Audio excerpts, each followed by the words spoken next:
السلام عليكم ورحمة الله وبركاته. الله يسعد لي أوقاتكم، كل خير وصحة وعافية يا رب. كيفكن جميعا؟ طمنوني عنكم، إن شاء الله يا رب تكونوا بألف خير. أول الشي اللي ما أنا مشتركة بقناتي تشترك وتفعل زر الجرس ليوصلوا فيديوهاتي أول بأول.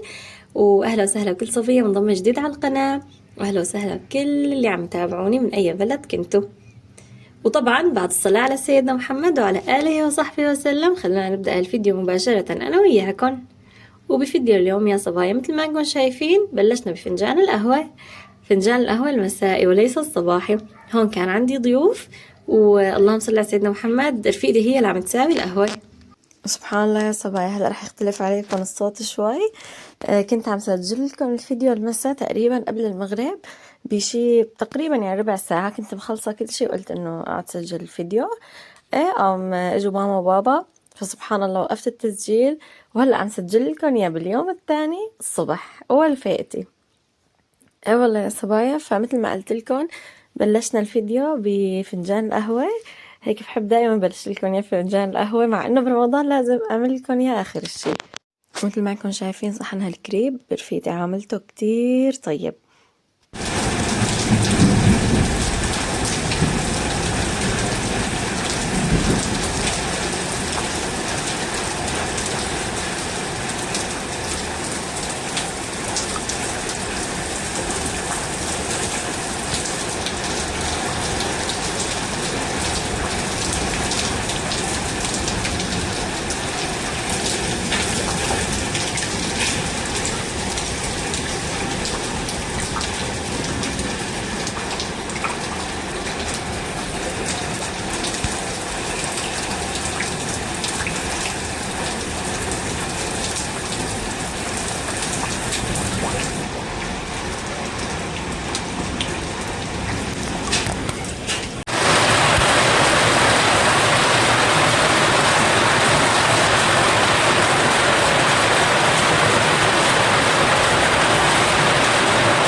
ومثل ما شفتوا يا صبايا خليت لكم الصوت على حاله لتسمعوا صوت المطر.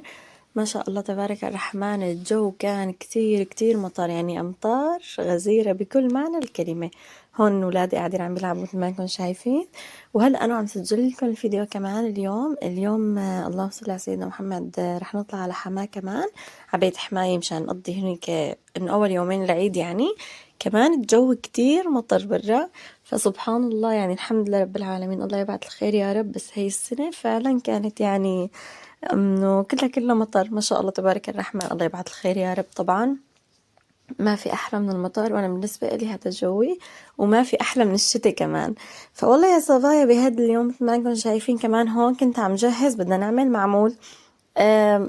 كتير كنت مشتاقة اعمل معمول على ايدي بصراحة، بس كنت عم استنى انه اذا عطلونا من المدرسة رح اعمله، ما عطلونا ما بدي اعمل. يعني بصراحة بده وقت وبده شغل، ولما بيكون عندك مدرسة أكيد الموضوع بيكون صعب يعني. فلهيك قلت لحالي إذا عطلوني رح أعمل، وعملت هون بس كيلو بصراحة. يعني قلت بدي كمل بعدين، فسبحان الله شوفوا شو صار معي بعدين. هلأ هون عجنت كيلو، قلت إذا صار معي وزبط وصار طيب رح كمل بعدين، ما زبط خلاص رح وقف. فوالله صار كتير طيب يعني بصراحة، وطعمته كتير طيبة، وحتى عجينته صارت طيبة يعني. فوالله يا صبايا هون اللهم صل على سيدنا محمد، حطيت كيلو طحين. والسمنة صبايا ما عيرت انه نص كيلو بالضبط، اقل من نص كيلو عملت حطيت يعني، وحطيت معها شوية زيت. هلا بصراحة حطيت الزيت انا بس مشان انه شوي تقسى يعني معي العجينة، لاني انا ما بحب المعمول اللي كتير بيفرط فرط مثل اللي بيعملوه بالمحلات، فهمتوا علي؟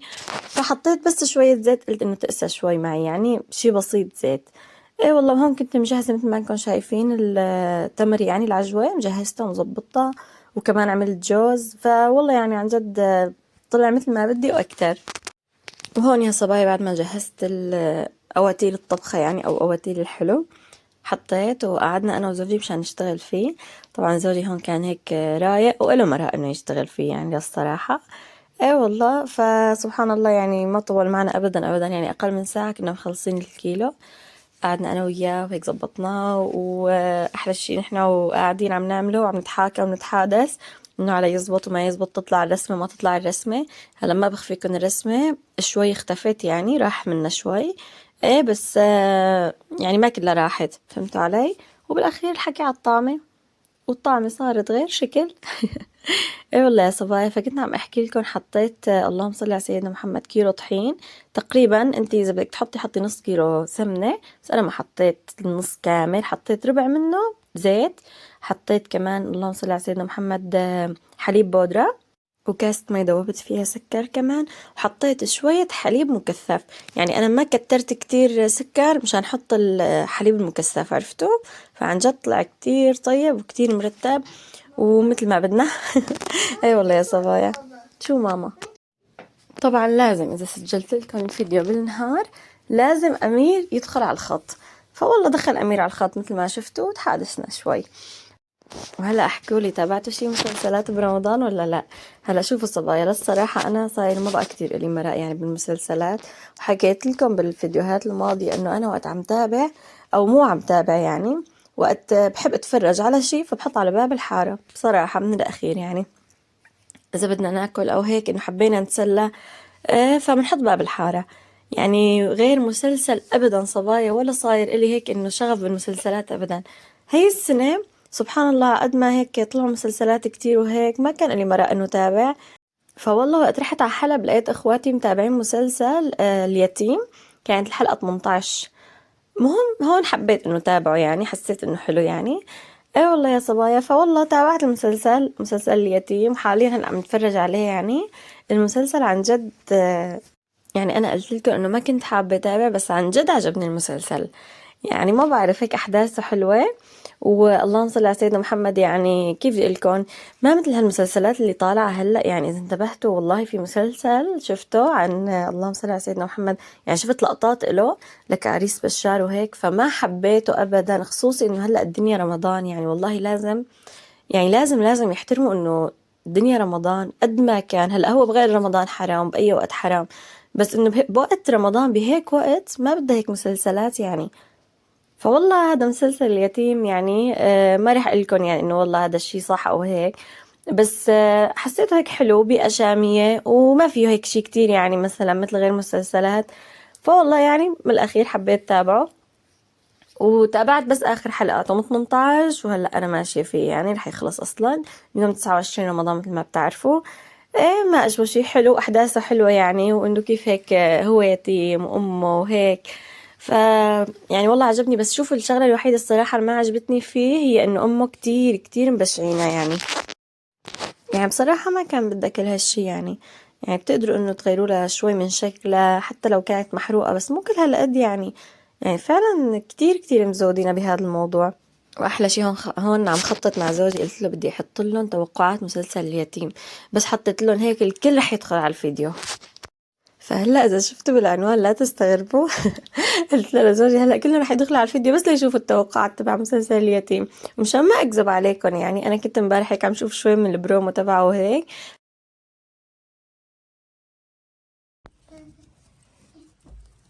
هي اول مره بنعمل معمول بسوريا بعد زمان.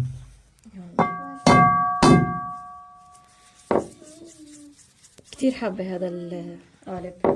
أعطيني عجينة. وقت عم بعمل بهالقالب بحس حالي بباب الحارة. لا مصار بنعريدي.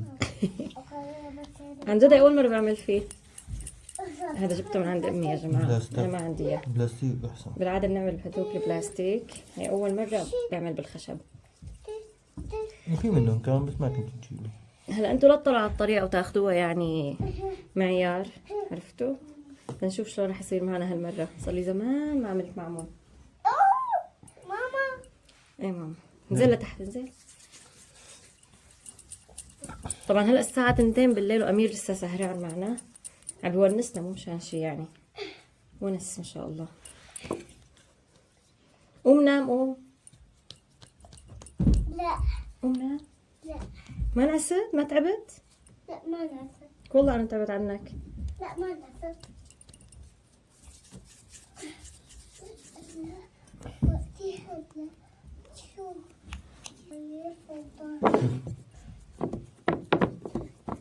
يلا نجرب. هلا وقتين.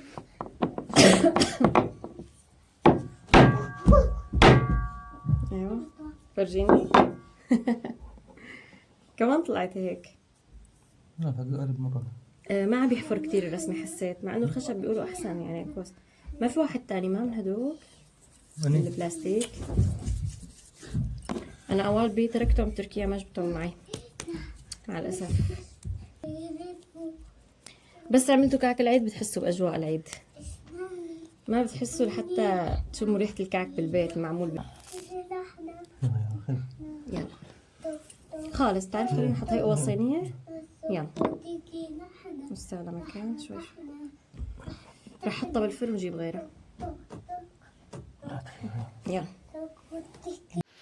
ايه كنت عم احكي لكم عن مسلسل اليتيم، فحط لكم شوية توقعات لحتى ما تقولوا كذب. المهم يا صبايا، فانا كنت عم اتفرج على البرومو، فقالوا انه هذا اليتيم رح يقتل عمه.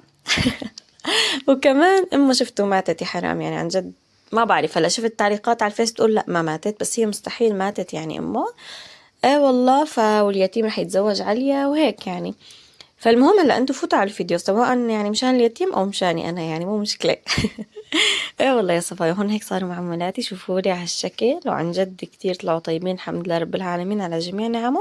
واكتر شي انقهرت يا صبايا اني انا عم بعمل المعمول طريقة هيك كم طريقة على الصينية ماني منتبهة. بعدين هون وانا وعم صور الفيديو عم سجل الفيديو بصراحة انتبهت انه الصينية مطعوجة، صينية الفرن. وكتير بحب هدول الصواني انا، فعن جد كتير انقهرت يعني.